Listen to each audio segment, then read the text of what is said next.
Hare Krishna, devotees. Dandavat Pranam, Jai Shri Prabhupada. Start with Mangalacharan. Om Ajnanatimirandasya Jnananjana-shalakaya Chakshurunmilitam Yena Tasmai Shri Guruve Namaha. Namaha Om Vishnupadaya Krishna Presthaya Bhutale Srimate Bhaktivedanta Swaminate Namine. Namaste Saraswati Deve Gauravani Pacharine Nirvishesha Shunyavadi Pashyata Deshitarine. Jai Shri Krishna Chaitanya Prabhu Nityananda Shri Advaita Gadadhara Srivasadi Gaur Bhaktabrinda. Hare Krishna, Krishna Krishna, Hare Hare. Hare Rama, Rama Rama, Hare Hare. Hare Krishna. Okay. Meenakshi Mani, I think you want to do the site today, the prayer. You're doing with Mukundamala Stotra. Hare Krishna Prabhu. I will try. Yeah. Can you please share the link?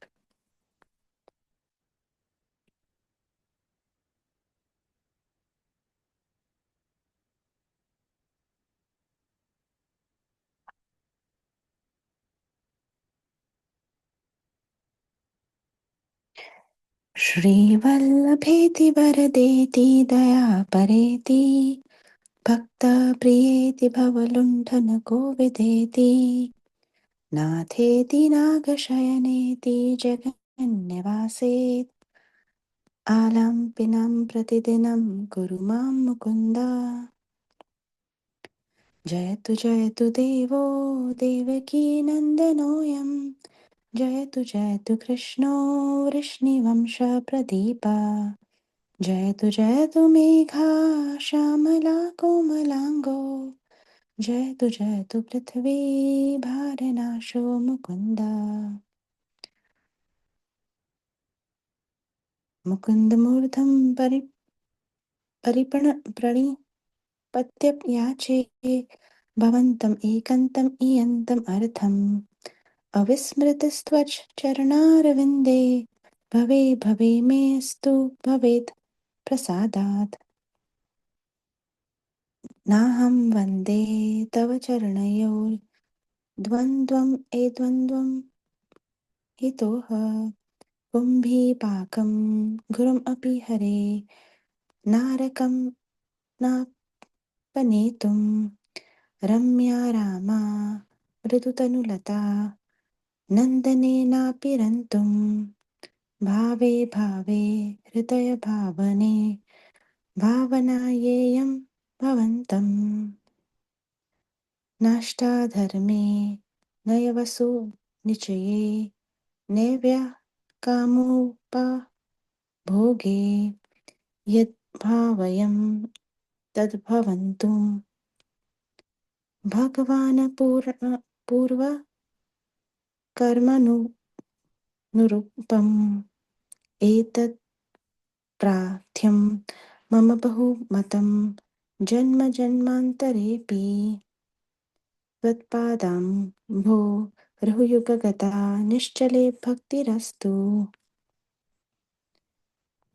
दिवि वा भुवि दिवि वा भू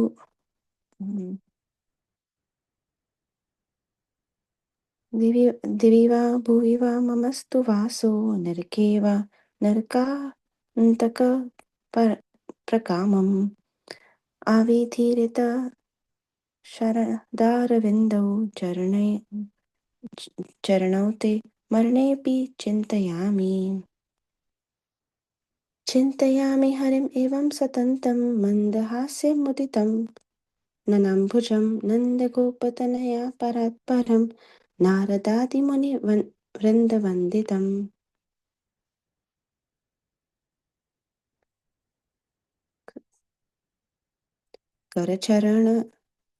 करचरणसरोज कान्तिमां नेत्रमीने श्रममुषि भुज विचि व्याकुले कदमार्गे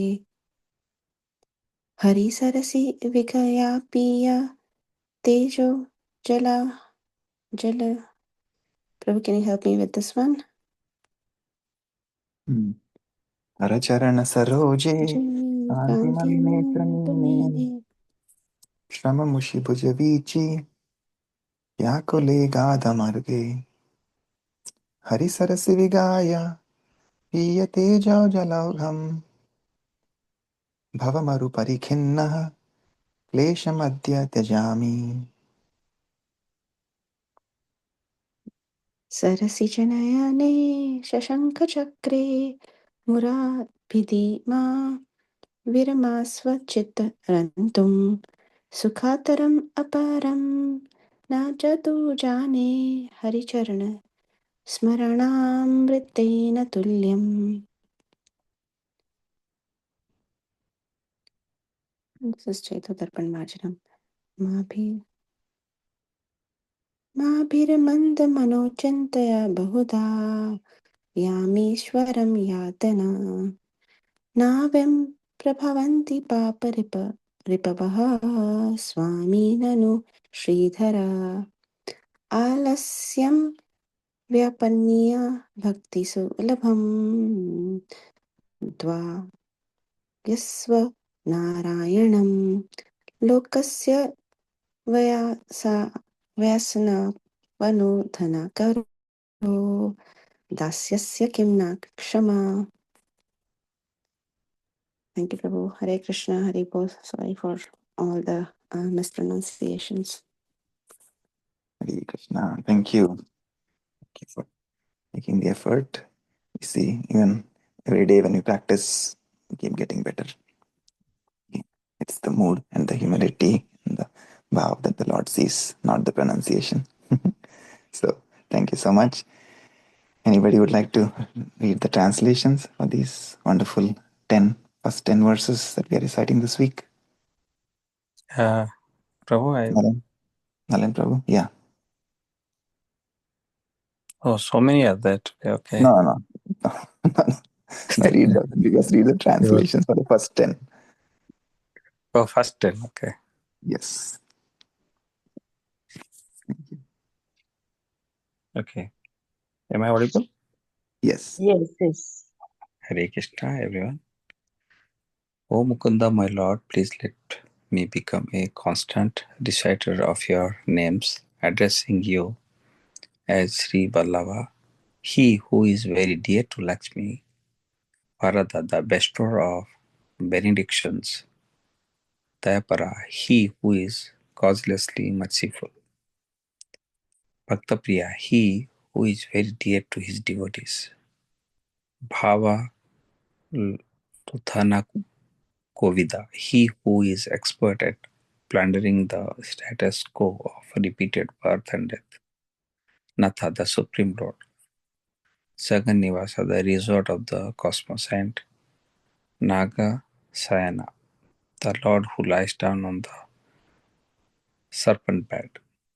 All glories to the personality of Godhead known as the son of Srimati Devaki Devi. All glories to Lord Sri Krishna, the brilliant light to the Vrishni dynasty. All glorious to the personality of Godhead, the who of whose body resembles the blackish color of cloud. All glorious to Lord Kunda, who removes the burdens of the earth. O Lord Mukunda, I bow down my head to your lordship and respectfully ask you to fulfill this one desire of mine, that in each of my future births I will, by your lordship's mercy, always remember and never forget your lotus feet. O Lord Hari, it is not to be saved from the dualities of material existence or the grim tribulations of the Kumbhipaka hell that I pray to your lotus feet, nor is my purpose to enjoy the soft-skinned beautiful women who reside in the gardens of heaven. I pray to your lotus feet only, so that I may remember you alone in the core of my heart, birth after death.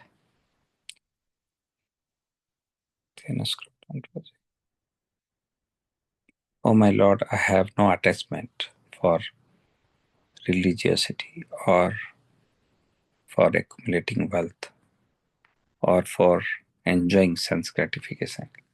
Let these come as the invisibility must, in accordance with my past years. But I do pray for this most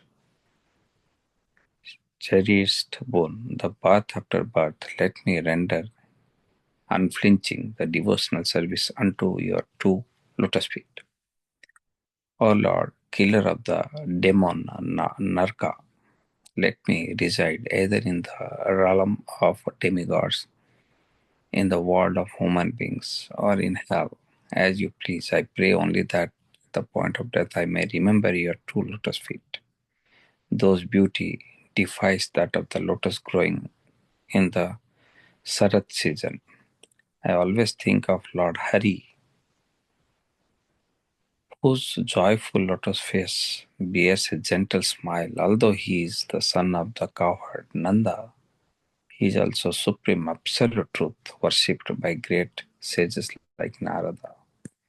The desert of material existence has exhausted me, but today I will cast aside all troubles by diving into the lake of Lord Hari and drinking freely of the abundant waters of his splendor. The lotuses in that lake are his hands and feet, and the fish are his brilliant shining eyes.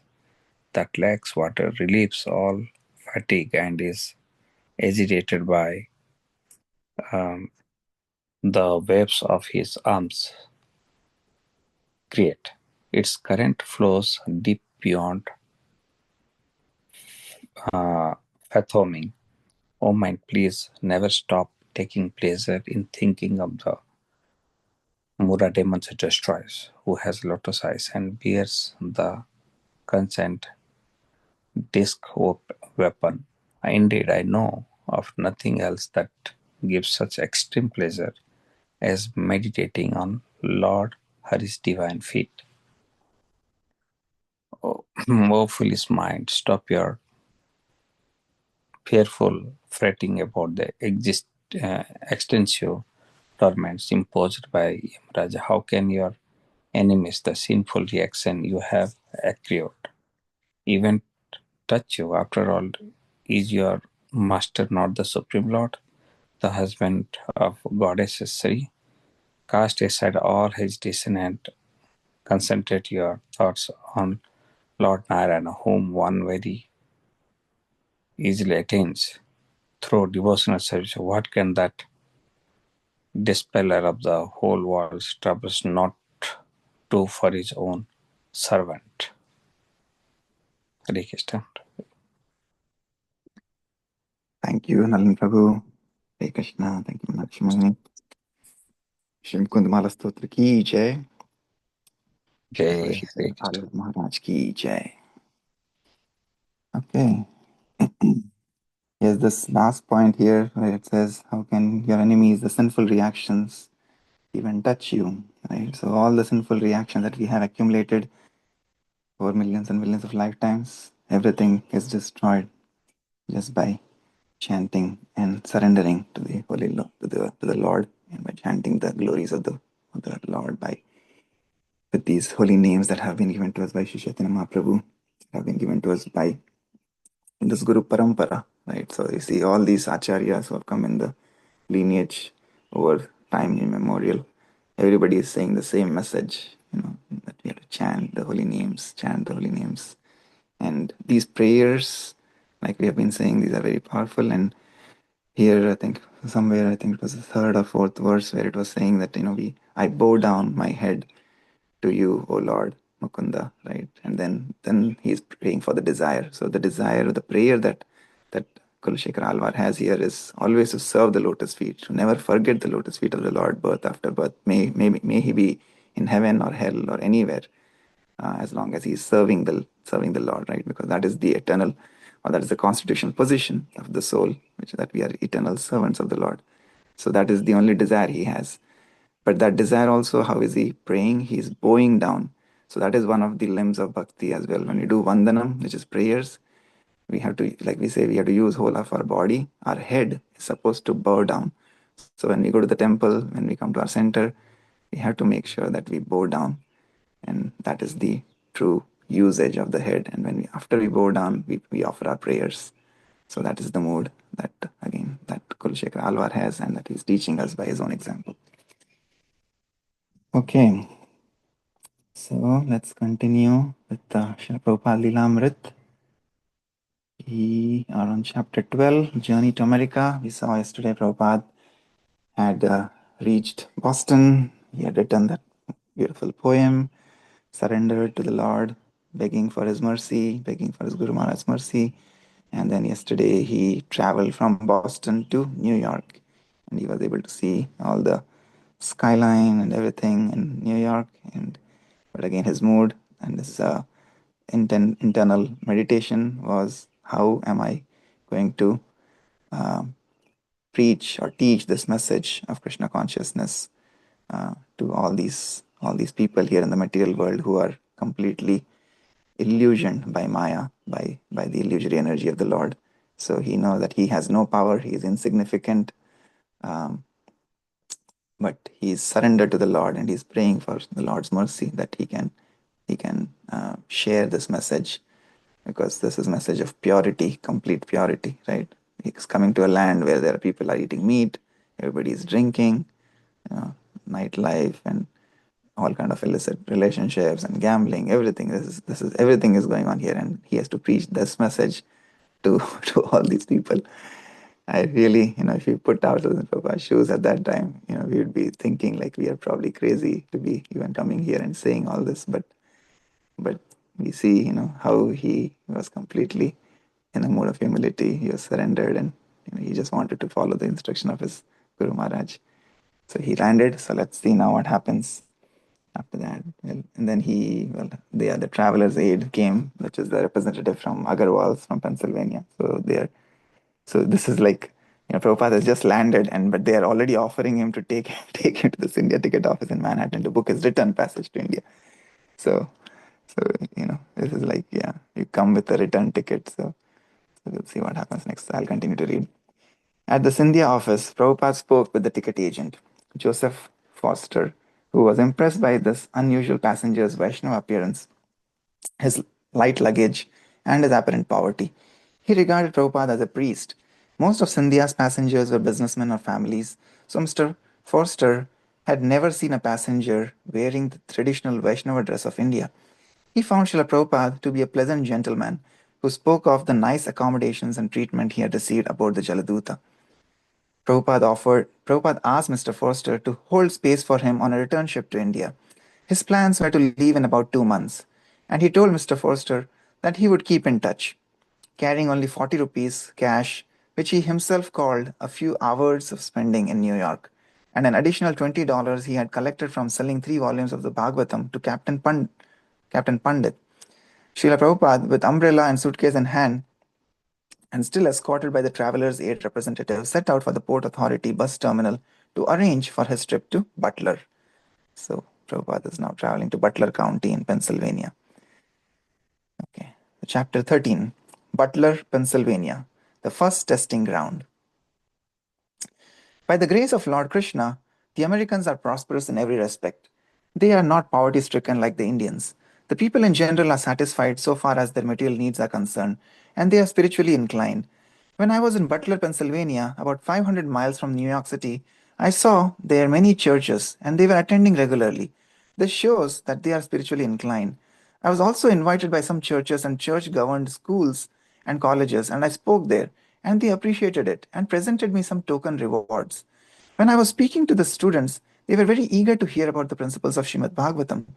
But the clergymen were cautious about allowing students to hear me so patiently. They feared that the students might be converted to Hindu ideas, as is quite natural for any religious sect. But they do not know that devotional service of the Lord Sri Krishna is the common religion for everyone, including even the aborigines and cannibals in the jungle. From a letter to Sumati Morarji. The bus came, swinging out of the terminal into the daylight of the midtown Manhattan, riding along in the shadows of skyscrapers, through asphalt streets crowded with people, trucks, and automobiles, and into the heavy traffic bound toward the Lincoln Tunnel. The bus entered the tunnel and emerged on the Jersey side of the Hudson River, continuing down the New Jersey Turnpike past fields of huge oil tanks and sprawling refineries. The Manhattan skyline was on the left, while 3 lanes of the traffic sped 60 miles an hour in each direction. New York Airport came up close by on the right, with jets visible on the ground. Electric power lines spanning aloft between steel towers stretched into the horizon. Srila Prabhupada had never before witnessed anything of such magnitude. He was now seeing for himself that American culture was based on passion for more and more sense gratification, and it was a scene of madness. For what important business were people rushing to and fro at breakneck speed? He could see their goals advertised on the billboards. Of course, he had many times traveled the road from Delhi to Vrindavan, but he did not have many advertisements. A traveler would see mostly the land, roadside streams, temples, homes, farmers in their fields.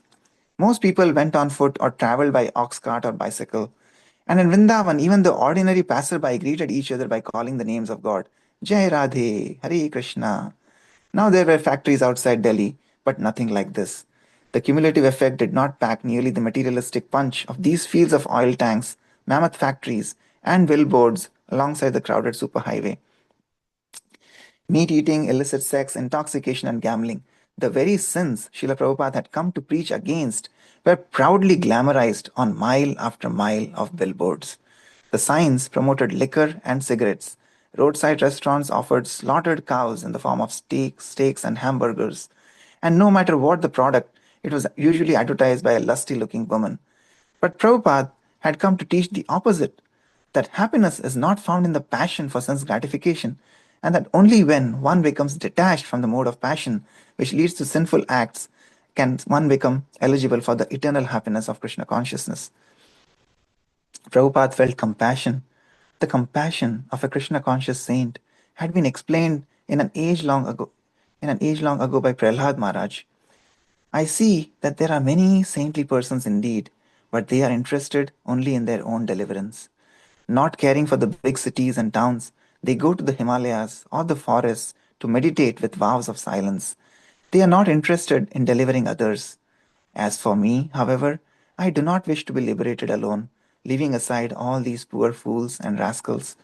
I know that without Krishna consciousness, without taking shelter of your lotus feet, one cannot be happy. Therefore, I wish to bring them back to shelter at your lotus feet. The scenery gradually changed to the Pennsylvania countryside, and the bus sped through long tunnels in the mountains.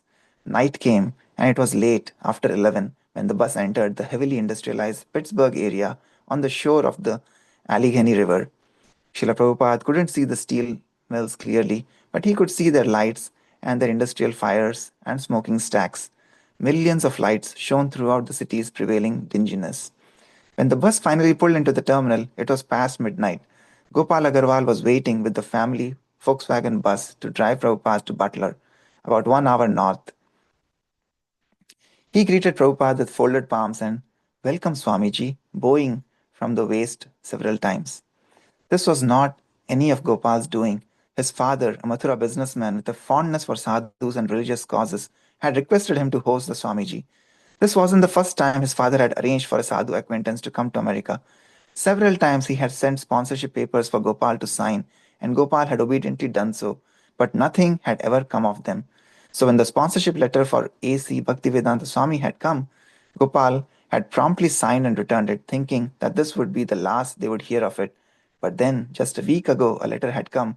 Sally Agarwal had opened it, and then, in alarm, called to her husband, "Honey, sit down, listen to this. The Swami is coming." Srila Prabhupada had enclosed his picture so that they would not mistake him. The Agarwals had looked curiously at the photograph. "There will be no mistake there," Gopal had said. Hare Krishna. Okay, we'll pause here. Yes. Anybody has anything, any thoughts, anything you liked, or loved, or learned from today's reading?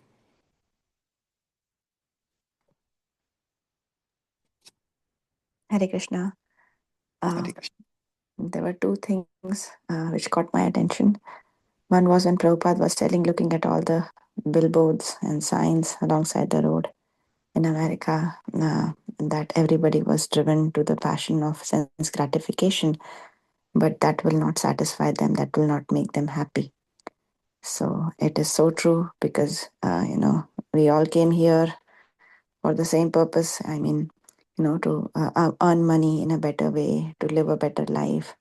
But we see after a time, all this thing really doesn't give you the happiness. It is the inner peace, uh, and the connection with the supreme higher cause, which gives you more happiness and sense and satisfaction. So and that is very beautifully, Prabhupada.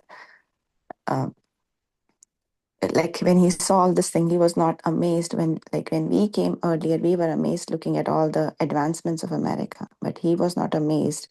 He was rather, feeling sad about these people because they were so much inclined towards sense gratification. That was all their life here. So that was one thing. And the um, mm, I guess I missed the other thing I was thinking. Yeah. Uh, yeah, Prabhu. Yeah. Yes, that is so true. Yeah, when we came, we were fascinated by this country and all the advancements, technological advancements, materialistic advancements, skyscrapers, especially New York. Yeah, all the skyline.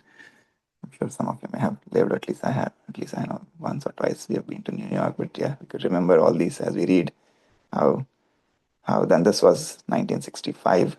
So we are now 60 years ahead, and even at that time, see the amount of sense gratification and materialism that was there. So you can only think how much it has increased now and after 60 years. But still, one thing I liked here at the end, like Gopal, the way, even though he was here and he was just obeying, his father's kind of request and instruction. Again, like we talked about Boeing, see, even he saw the Swamiji and he immediately bowed down, even if not completely, but at least at the waist, he was bowing down, right? So that shows that, he was a sincere soul, and whatever upbringing he had been given by his father, he had not forgotten that. So even though he has been here in the US, but he knew how to respect a revered saint. So that was something that I really liked. Yeah. Any other thoughts?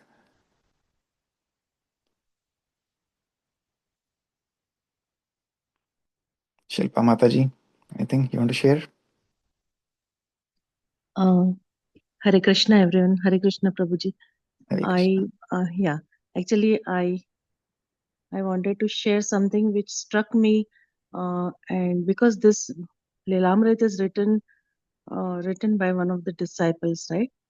Yes. Yeah. Yeah. Satswarup Das Goswami Maharaj. Yeah. So I was I was just wondering because each time when somebody reads, then it helps. When we read, we have one perception, but when other person reads and you hear, you get some different insight into the same. So I was wondering, this guy, the disciple of Srila Prabhupada, he is Mm. writing. So how does he understand what Prabhupada felt when he came to, when he landed in Boston, and like he's seeing the American billboards everywhere and all the regulative principles are being violated, means all the matter that violates the regulative principles. So he is writing from his perspective, right? Yeah. So that struck me, like he could catch it. And then I was imagining, like, first time when I came to America and how it was completely different. I couldn't relate at all. And for few days, it was completely different. Like, how come this, to say so now, let me share one thing. If you permit, can I share it? Yeah. Yeah. Such small things like, uh, we were a bunch of people from India, IT people, and we had come from the office for the assignment here. So we were discussing whatever talks. Here, there's no milkman who comes to deliver milk in the morning. So it was so different for us because we were so used to that lifestyle, our lifestyle, Indian lifestyle, and we were like, we have to take milk cans, and the milkman doesn't come here. So it was very wonders. Like it struck wonder to us, like how much different we are living. So, but now it's okay with me. Like because not everyone has that perception in India. So it is so relative world. That what I realized. Hmm. Wonderful. Thank you for sharing. Yeah, and that is a very, very nice point that you made at the beginning. Like, yeah, when we like, yeah, we said, we're putting ourselves in Prabhupada's shoes, but actually, when we think from the other perspective, yeah, yesterday we were mentioning all these disciples, and this Saswarup Maharaj, he has written this, but of course, he has compiled this with inputs from everybody, all the other disciples of Prabhupada who were there with him in the early days. But yeah, like every small detail, right? Like you said, putting sitting like almost like sitting beside Srila Prabhupada in that car, and as he's driving, or he's being driven to Butler, and then what Prabhupada is thinking, what Prabhupada is seeing, and what his Yeah, internal meditation is, so that's a very wonderful point. Like, yeah, so we can, yeah, like we can imagine. That's why I said when we close our eyes, and if you're just listening, you can just close our eyes and we can see like this is almost like a movie going on, and then we are actually with Srila yeah, Prabhupada almost yeah, there. exactly. So that's how we bring this to life. And yeah, that's why, like, even though this is another book, but again, it's not just another book, right? It is almost like Srila Prabhupada's Leelamrit. So just like as Krishna performs his leelas and pastimes, this is Srila Prabhupada's pastime on this planet, and we are reading this. Actually, Srila Prabhupada is talking to us through Correct. these instructions. Yeah, yeah. Yes, yes, Prabhuji. And the true wealth actually is the holy names. Again, that's what Prabhupada says again and again, right? It's not all these materialistic advancements. Um, and this wonderful bhajan last week I was singing with my family, but where it says, Lagan lagi leela dhari se jagi re Hmm. jagamag jyoti. Right. So when the lagan lagi, when lagan, your attachment, your surrender to the Lord, then and that is where the lagan is. Shri Prabhupada, lagan lagi leela dhari se jagi re jagmag jyoti. Ram नाम का हीरा पाया श्याम नाम का मोती जगी रे जगमग ज्योति. Right. And then Yes. प्यासी दो अखियों में प्यासी दो अखियों में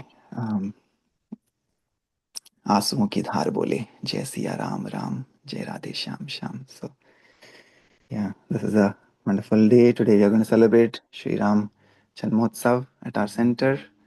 So of course the festival is tomorrow, but we'll be celebrating this evening. And this is a wonderful meditation to see how pure devotees of the Lord, like Kulshekar Alvar, Srila Prabhupada, Shabari, Hanumanji, all of them, how they served the Lord, even though when they were away from the Lord, right? Um, they were away from the Lord, but they were serving the Lord by following his instructions. So Shabri was following the instructions of his Guru Maharaj every single day, preparing her kutia for the arrival, Yes. right, without knowing when he will come. So again, we also don't know when we will go back home, back to Godhead. But if every day like this we meditate, every day like this is like our meditation, like Shabri, right? Every day we come up, we get up, we chant the holy names, we try to do service at the center. When we are at the center, we try to do service at our home by offering bhoga to the Lord, by worshiping the deities, by reading from the scriptures. So again, this is our daily sadhana, just like Shabri used to do every single day.